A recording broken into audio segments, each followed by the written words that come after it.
Assalamualaikum warahmatullahi wabarakatuh. Perkenalkan, nama saya Silvi Fitriani, NIM 20323005 dari kelas PKMIA. Di sini saya akan menyampaikan materi tentang asesmen formatif dan sumatif. Agenda sesi yang akan saya sampaikan, pertama ada konsep asesmen formatif dan sumatif, yang kedua ada bentuk asesmen, dan yang ketiga ada umpan balik. Sebelum memasuki asesmen formatif dan sumatif, saya akan menyampaikan tentang jenis asesmen. Jenis asesmen yang pertama itu ada asesmen as learning atau asesmen sebagai proses pembelajaran.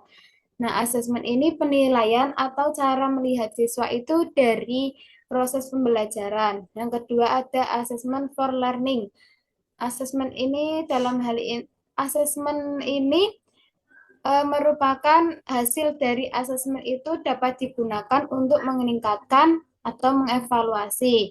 Dan yang ketiga ada asesmen of learning atau asesmen pada akhir proses pembelajaran. Yang dimana hal ini pendidik dapat melihat hasil pembelajaran secara keseluruhan. Nah, jadi asesmen sebagai proses pembelajaran dan asesmen sebagai perbaikan itu masuk pada asesmen formatif. Nah, sedangkan asesmen pada evaluasi akhir itu lebih pada asesmen sumatif yang biasanya dilakukan pada akhir semester guna mengetahui atau mengevaluasi akhir pembelajaran. Selanjutnya ada konsep formatif dan sumatif. Yang pertama, asesmen formatif dilakukan untuk proses pemahaman dan kebutuhan pembelajaran dan kemajuan akademik selama pembelajaran. Yang kedua ada memantau pembelajaran murid dan memberikan umpan balik yang berkala dan berkelanjutan. Yang ketiga ada pada formatif juga bagi murid berfungsi membantu mengidentifikasi kemampuan dan apa yang perlu dikembangkan, serta dukungan apa yang perlu dibutuhkan ketika sudah mengetahui hambatan yang dialami peserta didik. Nah, maka dapat memudahkan guru dalam memberikan bantuan peserta didik selama proses pembelajaran. Selanjutnya ada asesmen sumatif. Yang pertama ada metode evaluasi dilakukan di akhir pembelajaran. Terus, asesmen sumatif seringkali memiliki taruhan tinggi karena berpengaruh terhadap nilai akhir murid, sehingga sering diprioritaskan murid daripada asesmen formatif. Tidak hanya murid, tetapi orang tua juga memprioritaskan ujian akhir. Juga guru juga mewanti-wanti siswa untuk benar-benar mempersiapkan materi. Terus asesmen sumatif ini juga memiliki ketegangan pada siswa.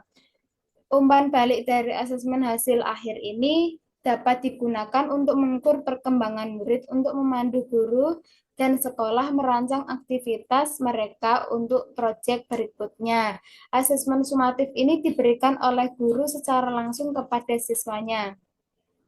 Selanjutnya ada asesmen formatif untuk guru.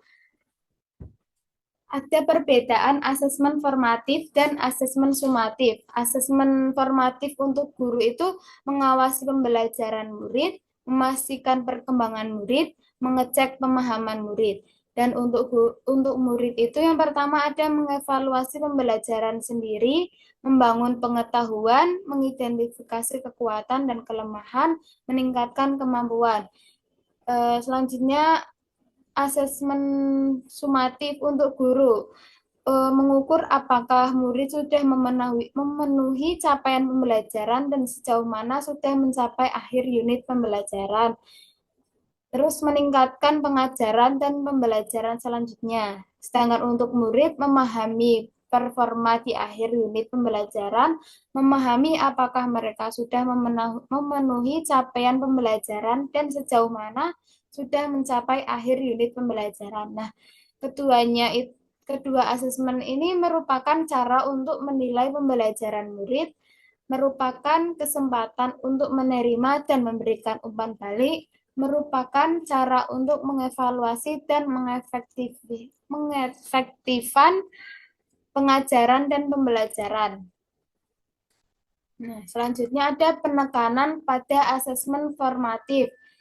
Fungsi asesmen formatif dan sumatif pada kondisi saat ini itu assessment of learning paling dominan dilakukan oleh guru daripada assessment for learning dan assessment as learning. Nah, harapan dengan kurikulum baru itu mengutamakan assessment as learning dan assessment for learning daripada assessment of learning.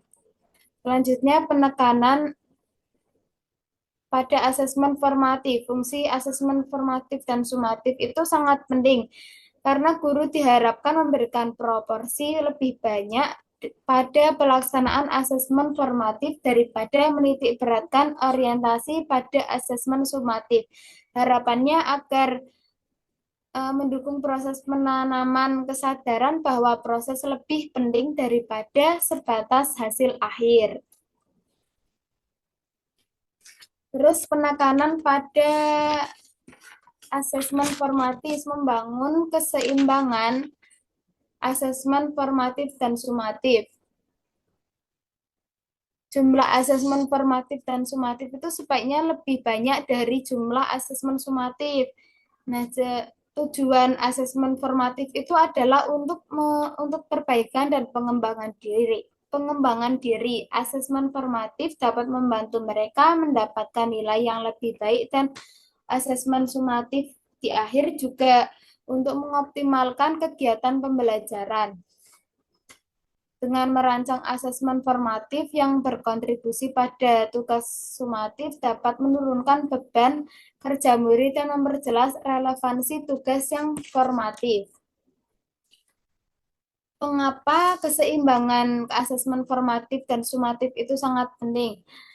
Tujuannya untuk mengubah paradigma belajar yang menitik beratkan pada nilai menjadi belajar yang menitik beratkan pada proses. Sehingga tidak hanya hasil akhir yang ingin kita tunjukkan, tetapi bagaimana proses dalam belajar peserta didik. Karena biasanya pas di akhir, anak itu mengalami peningkatan yang signifikan. Sehingga perlu keseimbangan menitik beratkan proses dan bagaimana perkembangan pada anak. Terus agenda sesi yang kedua itu ada bentuk asesmen.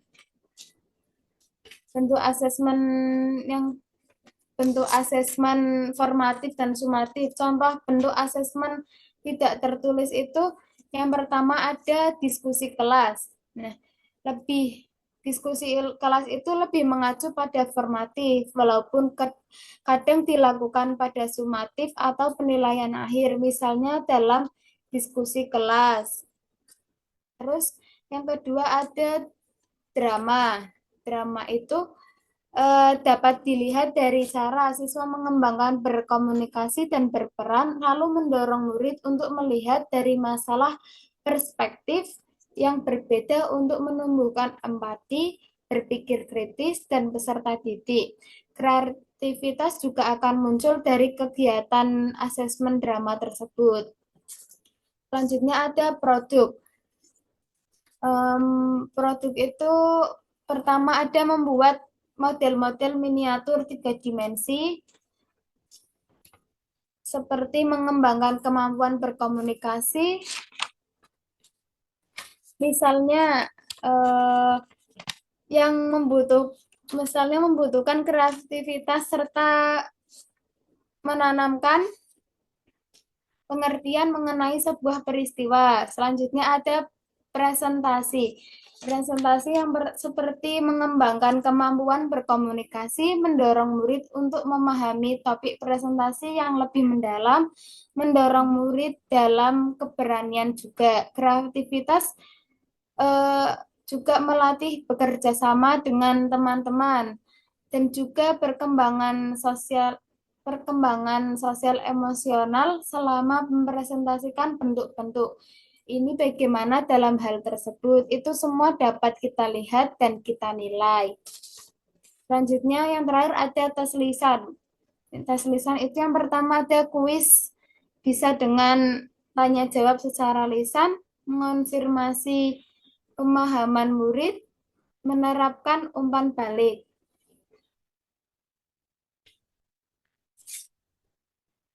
Selanjutnya ada contoh bentuk asesmen tertulis. Yang pertama ada refleksi. Refleksi itu melatih murid untuk berperan aktif dalam mengevaluasi pembelajaran mereka sendiri.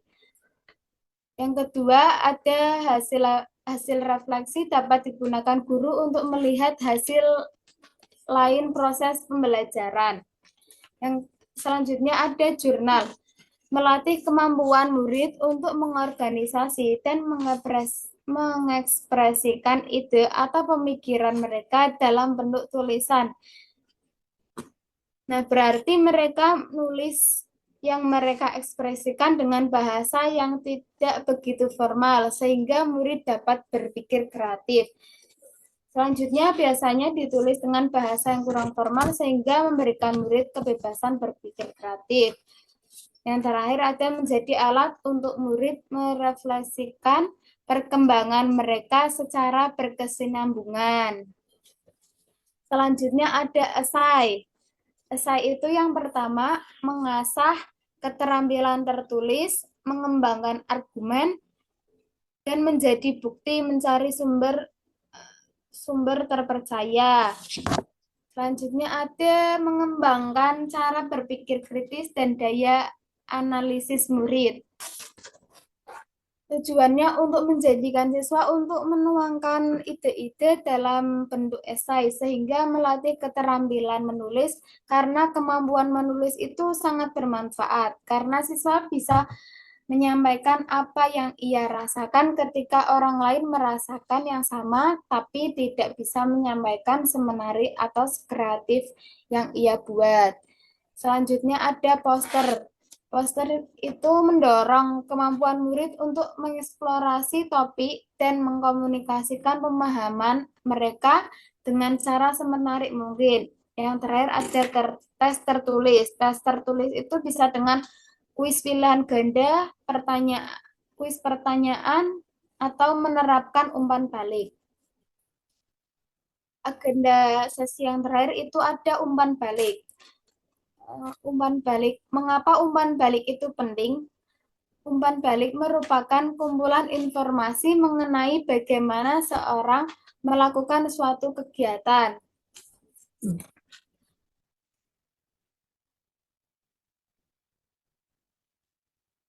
Biasanya berisi hal baik yang sudah dilakukan, apa yang butuh perbaikan, dan apa yang harus dikembangkan untuk aktivitas selanjutnya. Jadi ini perlu diberikan setelah proses asesmen itu dilaksanakan. Jadi akan terlihat bagaimana menurut anak-anak.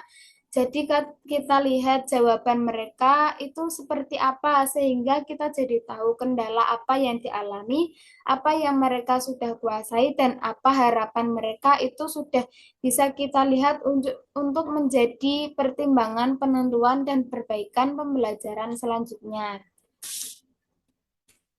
Nah, umpan balik bagi guru itu ada memberi informasi perkembangan murid untuk memodifikasi pengajaran dan pembelajaran di masa depan.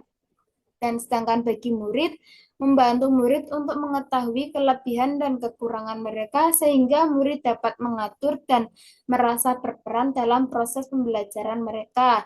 Memberikan umpan balik kepada sesama teman juga memberikan kesempatan baik bagi murid untuk belajar dari satu sama lain. Selanjutnya ada 10 prinsip pemberian umpan balik yang efektif. Yang pertama ada selektif.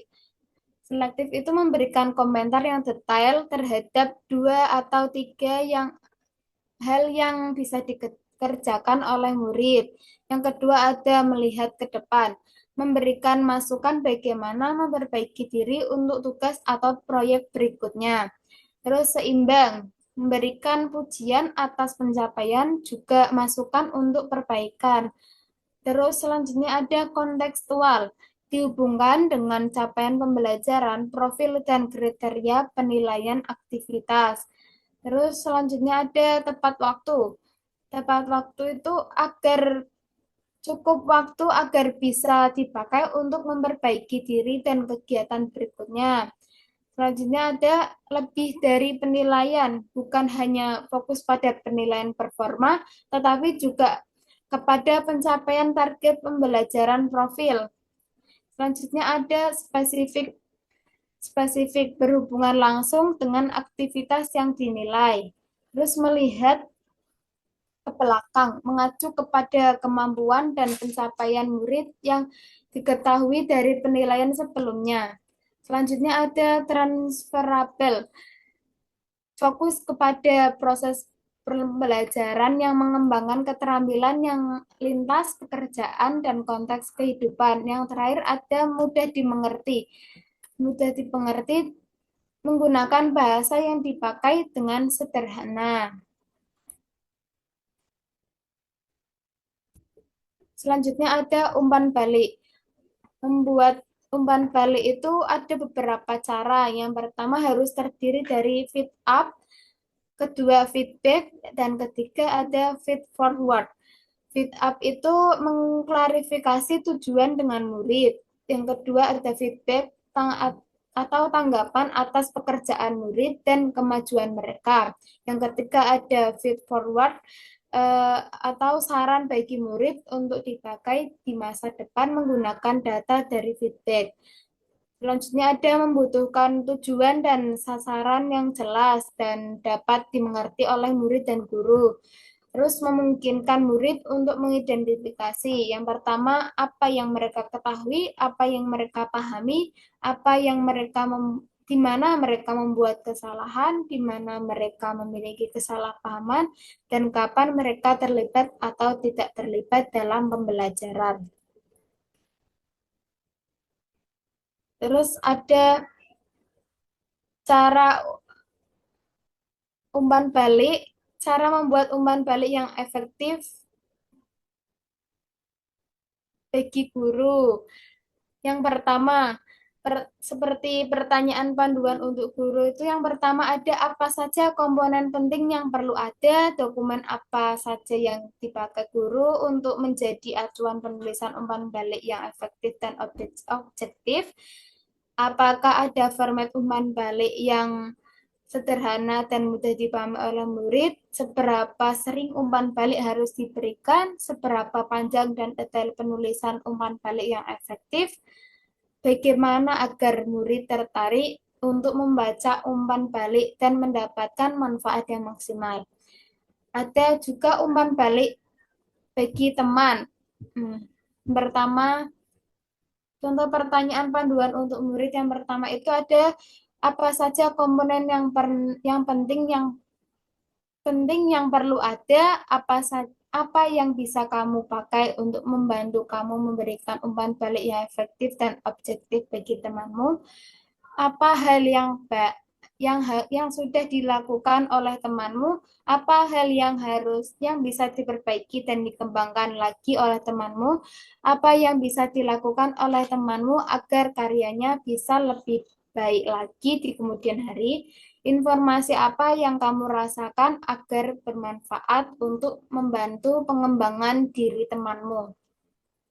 Selanjutnya ada leader of feedback. Contoh praktik baik memberikan umpan balik secara berjenjang. Itu dari yang paling bawah itu yang pertama ada klarifikasi.